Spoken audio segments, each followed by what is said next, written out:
Indy Mogul. I'm Jake Strunk, and welcome to Film Fights TV. This week's theme is Muted, films in which the main character cannot utter a single word. For this week's episode, we're heading to the CollegeHumor offices to get their reactions to this week's featured films. Film Fights TV. We set the rules, you make the films, you decide the winner.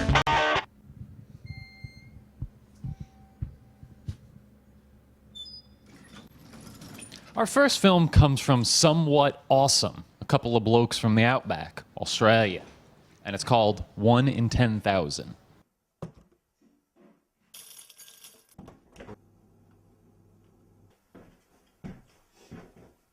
Look what I won. Someone ate your sandwich, did they? It wasn't me.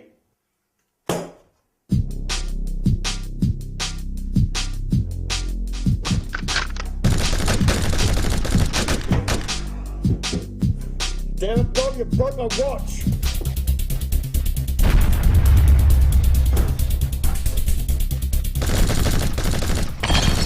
I didn't take your sandwich, Bob!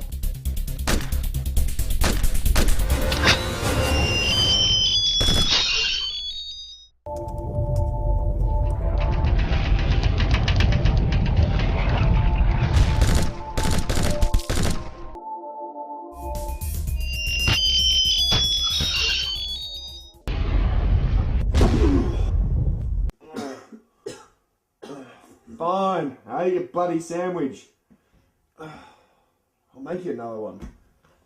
It was kind of just a meaningless chase scene, I think, by design. Were they like going through time with the watch? What's happening? Totally unexplained. And then I was like, wait, tiny hint earlier. If you're going into that, you kind of live and die by your effects. And I've definitely seen better executed than that. A lot of the effects were a little rough. Partly reminded me of a Guy Ritchie movie or a Quentin Tarantino movie, and people are pulling guns on each other for no real reason. Certainly wasn't lazy. They really went for it. I guess that's kind of like the best way to have someone not talk is have two people just fight, duking it out the entire time. But there was one point when the clerk got shot in the head that was significantly more violent than anything that had come before it. He murdered an innocent pharmacist. I mean, he's going to great lengths to keep a lie up to then ultimately, 2 transports later, admit that he stole the sandwich. No movie has ever satisfied my quench for bloodlust. He was a terrible shot, too. Both of them were. They missed constantly. The judge looked like Paul Giamatti. Our second film comes from the film group Mana Sewich, and it's called Silent Justice. Lisa, you've been convicted of murder. How do you plead against murder? I'm innocent. Should I say that differently? Prosecution, your opening statements, please. Your Honor, today you will hear many dubious truths that will clearly prove that Lisa is a murderer. And the defense, Benjamin Bronson, your response?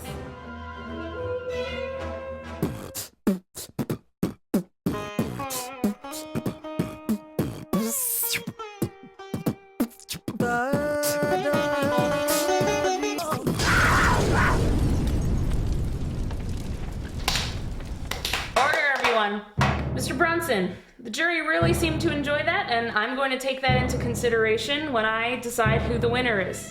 The winner is... Lisa!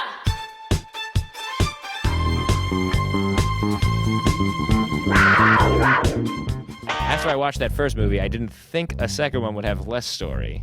But there it is. Previous guy found a format where the characters didn't really have to talk. This one, it was more of a joke. They really took the challenge on more, as opposed to just doing a fight scene, because there isn't talking in a fight scene, but there is, of course, in a courtroom. Their lack of attention to detail is almost the funniest part in itself. Just the fact how it goes from Lisa just being convicted of murder to just the winner. There was a lot of jokes like that where clearly things were just intentionally sloppy, which I think is what made it fun. It's fun because you're wondering how the lawyer's gonna weasel his way out of it without talking. I really liked the language of the courtroom. Lisa the murderer, who's the winner. I'd like to see that script. I wonder how much of that was written and how much of that was just kind of come up with on the spot. Good wigs and panther noises. That's all I look for. And the judge Did the judge not look like a female Paul Giamatti? She does, doesn't she? Prosecutor has a young Tom Cruise thing going on. He's got A Silent Justice and 1 in 10,000. Which one did you like better? I preferred 1 in 10,000. Silent Justice was like a little bit cleverer with the challenge. I think I'm gonna have to go with 1 in 10,000 for this one. I guess this one, if I had to vote, Silent Justice. it's my vote count. How much is my vote worth? A lot. Cool. In this instance. That is a tough call. I think Silent Justice. Yeah. This week's expert advisor is the creator of filmfights.com, the one and only Justin Johnson, a.k.a. JJ, a.k.a. J Dizzle. Hey guys, Justin, founder of filmfights.com here. For Muted 1 versus 10,000, I love that you guys use real locations. I was worried when I started watching it was just gonna take place entirely in the house, but when you guys broke out and went all those different crazy places, it was awesome. I think the big thing you guys missed is you should have been a lot more clear on the usage of the watches. Every time they warped, they were just too far away. We really couldn't tell what was causing it, and you guys didn't set up the watch enough in the beginning. For Silent Justice, I love what you guys did with the theme. I think the acting was absolutely great. Everyone in it was totally silly. One thing you guys could work on, the camera work for me was a little bit too frantic. I think it was broaching into the distracting territory for me. But overall, I've got to give the nod to Silent Justice just because it really seemed like a more fully fleshed out piece, and it was a really good use of the constraints that we had for this week's theme. So very good job, guys. Awesome films all around this week. Super psyched and super glad you guys submitted. Well, that's it for this week. But head over to filmfights.com to check out the other muted entries. And why not enter your own film? Next week's fight theme is The Expendables. And unlike the Sly Stallone movie that's coming out, it cannot be an action film. So get your camera and make a film. Good night and good luck. What's up? It's Alex Williams here at Random Acts Entertainment. I just want to thank everyone for voting for our film. We're very excited to be part of the Film Fights and the Indy Mogul community.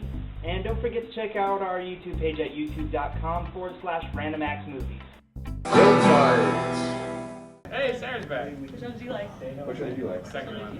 Second one. Second one. Hey! Wow, second one.